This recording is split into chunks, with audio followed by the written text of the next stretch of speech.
Welcome back to episode 56 of The Gift of the Gab. I didn't say it with you this time. Yeah, you let me go solo. Go again. Welcome back to episode 56 of The Gift of the Gab. I'm Ben. And I'm Tia. And we got something different in store for you today, haven't we? A little different. A little different. First of all, the first thing of all, England's in the finals. Yes. On Sunday, we'll see what happens. Yes. Well, by the time they're listening to this, it would have come home. Maybe. Maybe. What did I say last week? Oh, I forgot what you were singing. Yeah, all I know is you did not know the lyrics. You know what else? Who didn't know something this week? Who? I think Diddy. So he posted. Diddy. He What's posted his on name? Instagram. P Diddy. Puff Daddy. Sean Combs. P Diddy. Wait, Puff, didn't he change his name again?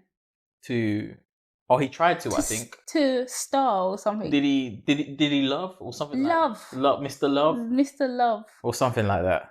He's got too many names. Shabba. Well, so he shared a video on Instagram whilst he was eating a mango and attempting to kick some game to, his followers. And he captioned the video, and he was in like a really nice setting. Like it was like it looked like a holiday resort or something like that. And he captioned the video, "One day when I was growing up, I woke up and there was 15 roaches on my face. At that moment, I said, hell no. I refuse to live like this. Work hard, believe in your dreams, and never settle." And basically saying like, you can get here if you step up your game. And I was like, how do you know there were 15 roaches on his face? Maybe he stopped to count it. But does he think that's how poor people be living? Like, oh, this is the 8th roach on my face. Do you know what? I'm not going to lie. Like, a lot of people on Instagram, they'll be like, oh, this is... They'll be talking about roaches. So I don't know if roaches are more of a common thing in poor neighborhoods in America. Well, I think that not even in America, over here, in the poor neighborhood, I done bumped into some roaches. I done bumped into some roaches. Where you catch them in the corner of your eye, especially living in like a apartment, because if like a neighbor gets roaches, like they can spread through the building, and like they've had to call. They technically crawl, don't they? Well, yeah, they've had to call what are the fumigators, the exterminators.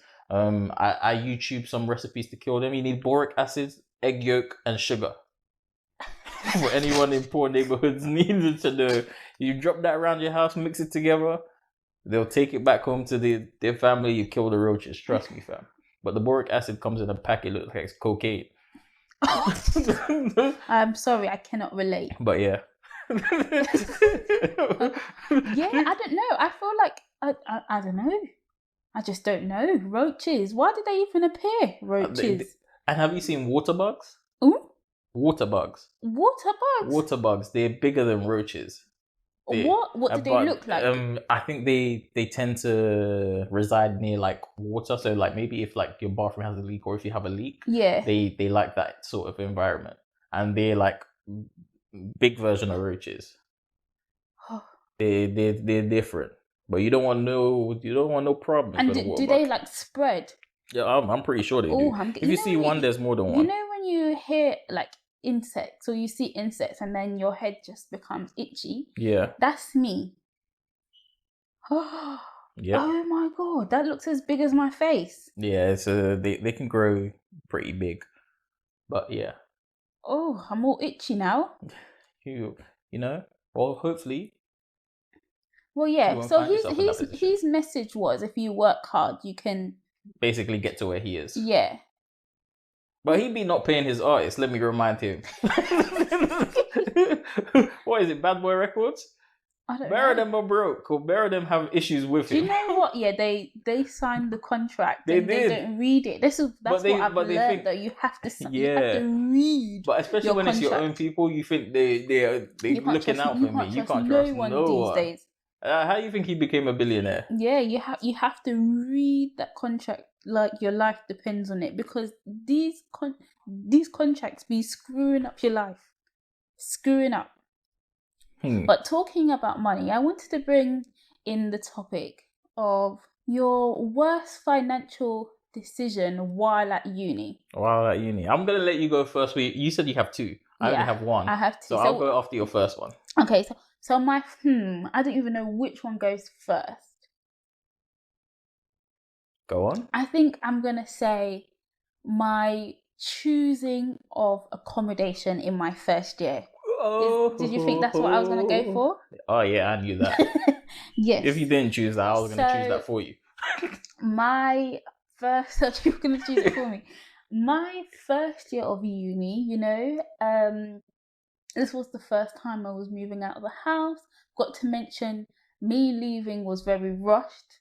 I went to see where I was going to stay, and then the next day I moved. My mum was like, "Well, pack your stuff then. Let's go." Adios. And the place was really nice. Yep. But it was 9,200. No, that's the tuition fee. I was gonna say 9,220. That's the tuition fee. But it was 9,000 plus for a year. A year. Well, not even for the whole year. No, it was 52 weeks. Oh, was it? Yes. Oh, okay, I'll allow you. It was 52 weeks then. So it was like 7. And what did it come with? So it was an ensuite. Okay, yeah. An ensuite. It was size of the bed. The bed was single and a half. Single and a half. So it was a decent sized bed, fit 2 people. Mm-hmm. Not that I would know. You shared the kitchen, right? And they shared the kitchen, and that was it. With how many people? 3 other people. Okay. Although for me, one of the room next to me was empty, so it was 2 people at first. Yeah. Oh, okay. And it was a gated premises, so you did have security and stuff. So you had a little bit more than your average uni.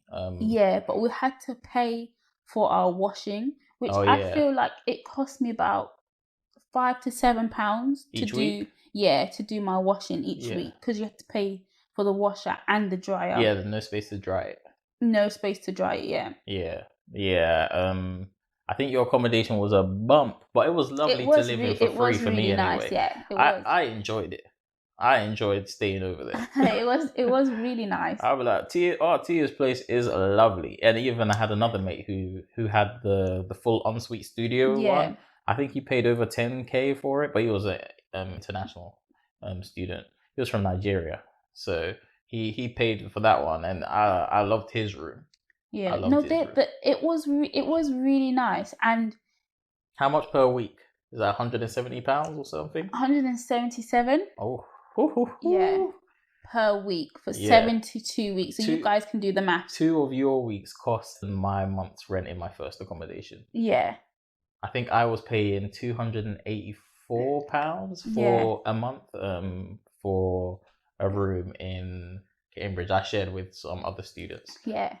See, I didn't realize until like the first installment, because you could pay the rent off installments in 3 installments after student finance dropped, and I think it was after probably the first installment where 100% of my student finance went straight to the rent that I realized that it was a bad decision. Effed up. Yeah. I think it's because of how quickly you had to leave and how quickly you had to sign up that mistake was made. Yeah, I would not recommend it. Although I would recommend for a first year student to stay in student accommodation. I only got that experience through living at yours. Yeah. So it worked out well for me. Yes. I mean, you shouldered the cost, but I was up in there. Do you remember the day I finished paying it all off? Yes. I remember that. I actually got a citizen watch to celebrate myself. I remember that day. We went to work as well that day. Yeah. But I had ordered a watch, and it just so happened to appear on that day. It was like a pat on the back for me for not really just being around. Moral support.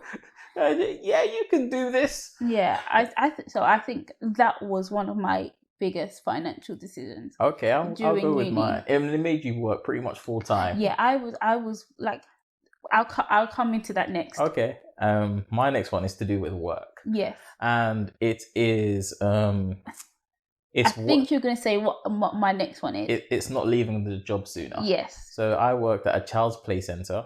I'm going to say the name because they're discontinued now, right? Yeah. Funky Fun House. I think there's even pictures of me in a stupid mascot costume. Yeah. But essentially, I worked there, and I worked on minimum wage crumbs for my age, which was £5.30 an hour. Yes. My first paycheck after working a whole He's month never was gonna let this one go. £78. The length of the email I sent the owner of the company. And she explained that I had missed the pay period, so I'll be getting extra pay from the previous pay period and this period next month. I was like, oh, cool. But I already had I think basically I remember when I was a little kid, I was like, oh, Mom, I see how hard you work. When I get my first paycheck, it's gonna go to you. That first paycheck basically did go to her because when I bought her birthday present, I had nothing left. So that is what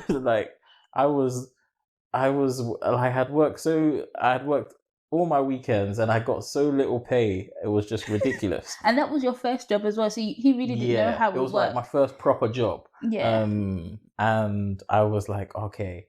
So I continued to work there. I think I worked there for maybe like 9 months. Yeah. But it felt longer than that, to be fair. Yeah. And it was a fun job. There were people our age and slightly younger as well, but it was like a fun environment. Generally, those environments have younger people, and I think that's how they get away with it, because they can pay us less. And they got me with the Ponzi scheme. I remember the manager showing me in the office like, oh, you do this and you're here for this amount of time. Yeah, we've got this. Do you remember the board that they had? Like, oh, we've got this board. Once you tick off this skill, that board is stupid and it's not real. Anyone who offers you prospective pay rises is not going to deliver on that. If they can have you working for the same pay, they will. Yeah. And essentially that's what they did. Or you have to question it. I remember one time, I think people were going to quit or like something like that. So they increased pay. My pay went up from a whole $5.30. No, they increased someone else's pay who was younger. Oh. No, they increased my pay, and then they increased another person's pay who was the youngest one of all of us. And I think everyone got word of it. Yeah, so my pay went up from the hot $5.30 to $5.50. Woo! 20p extra an hour. I could buy 2 packs of Haribo for each hour I worked. And essentially, I was just there working. For crumbs. Yeah, I was on the reception. Very rarely did I host parties. Only if there was no other option. Yes. And I didn't really work in the kitchen like you had to. I've donned on the apron before and messed up a couple of meals, or even done like a little bit in the morning to help. But essentially cleaning toilets, hoovering like a massive warehouse, basically. Yeah. Wiping tables. Warehouse. And I realized I was too good at cleaning the toilets because they would always make me do it. And one of the managers and the pet peeves of, I didn't like when the front is messy. Well, clean it yourself then. And essentially I worked there for way too long and ended up quitting before I had another job. Yes. With the determination that basically they wouldn't give me my holiday for 6 weeks.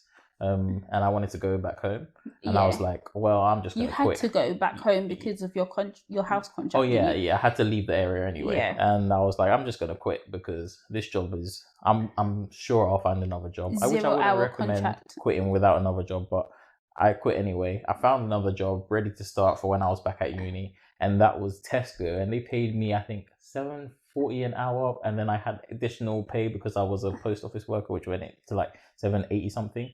But I worked weekends like I did with my funkies, and that's where it got good because on Sundays they paid me time and a half, so I was earning over £12 an hour. Yeah, and I was like from $5.30 to £12 an hour. It was game changing.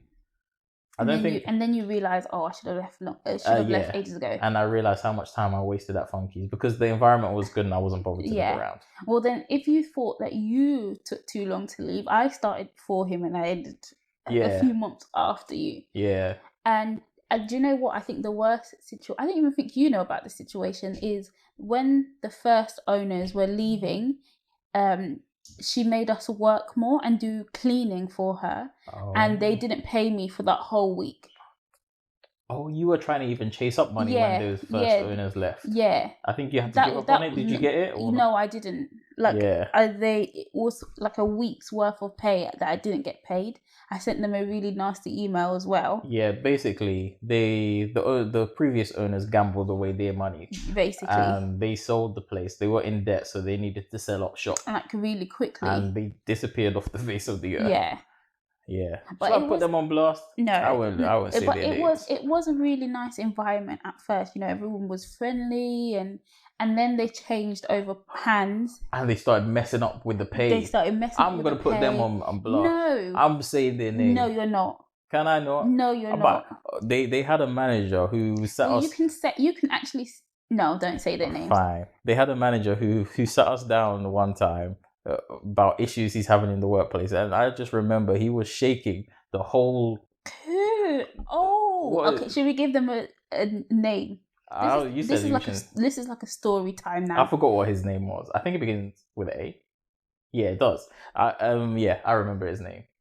And essentially, he was like shaking the whole time he was telling us the story. I guess shaking out of anger. And I was just looking at him thinking like, why are you mad at us? Like, we can't turn this place into... No, because people kept drinking the Pepsis for free. Then pay us good.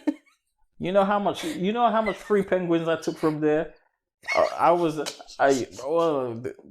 It's over. No, so our first owners allowed us to drink slushies and have hot chocolates and make ourselves drinks, but I don't think we were allowed the bottled drinks. No, we didn't have any bottled drinks at the time. They didn't have bottled drinks. So we were allowed free unlimited drinks all the time. So it literally would be the case, right, where I would make myself a hot chocolate, forget where I've put it, and then make myself another hot chocolate. Me too.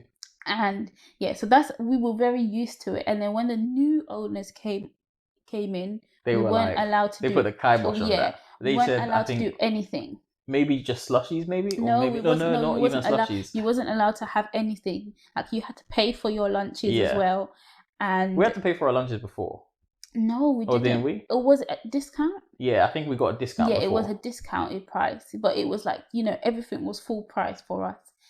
But then we realised that the cameras weren't working.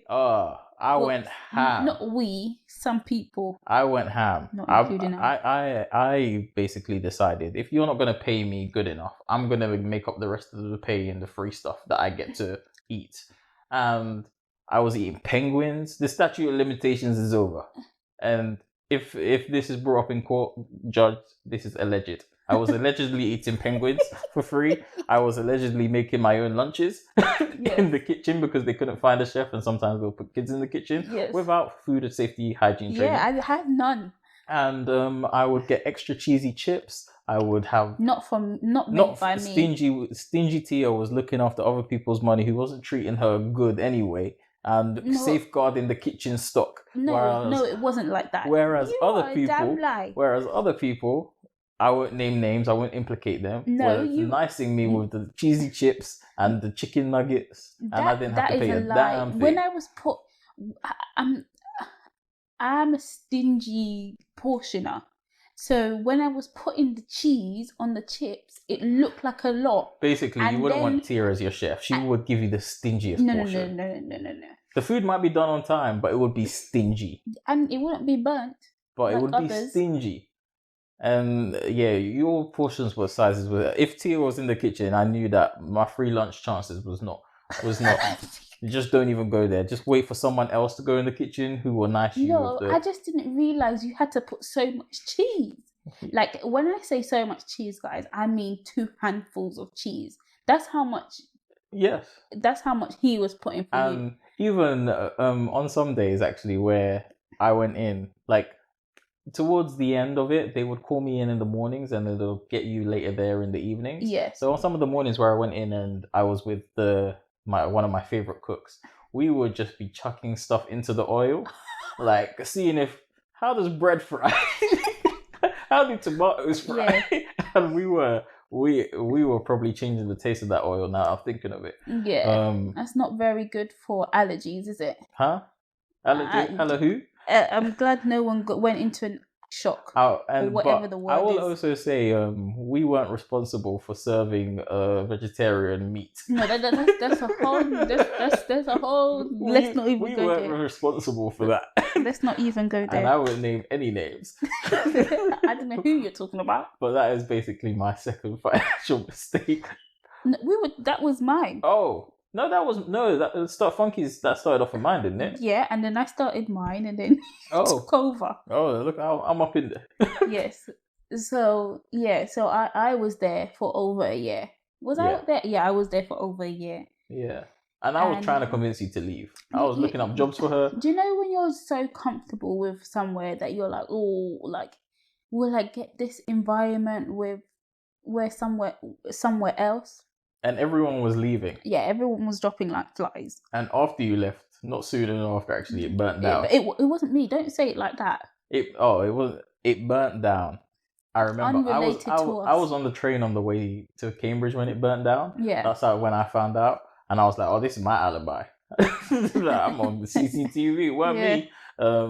And essentially, it was no more. So I got out and I it also mysteriously burnt down, actually, after it had been bought by a new company, and then like it wasn't not doing well. It wasn't doing well. It went from like 500 customers a day to like maybe 8. So the first owners were not as good.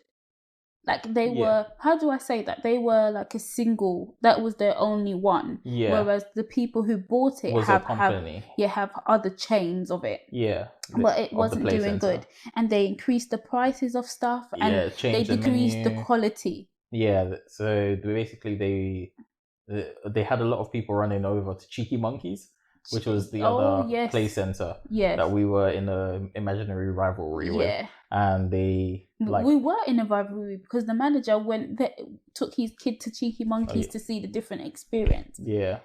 And it burnt down. I was long gone by that time. I was earning my £12 an hour by a couple of months, and I went to Sainsbury's, so not much better of a job, but better pay. Better pay. And those I think our biggest financial mishaps. So what is your advice to anyone who's listening? Don't be afraid to quit a job, but make sure you have another one lined up. And just remember, like when you're doing these uni jobs, they're not jobs for life. Yeah. And the one thing I had a friend in uni, and she had quite a few different jobs. Like every time she would change a job, I guess, if she didn't like it. Yeah. And now looking back, I really respected that, just being able to just be like, I don't like this job, I'm going to get another job that's good. Yeah, because it really isn't, like, I guess if your money depends on it, because my money was depending on it, it seems as I was in accommodation that expensive. But if you can, like... change up, get some experience. You might even find something you like. Yeah. Because she was changing jobs because she would find something that paid better. I think she went banking, estate agents and stuff like that. This is all while studying. She was just like on the monkey bars, from different pole to different pole. Now, that's what I would change. If I could go back into my first year, I would tell myself not to stay there as long. And also do some preparation research. Uni is not going to be anything like you see on American TV. Oh, yeah, never.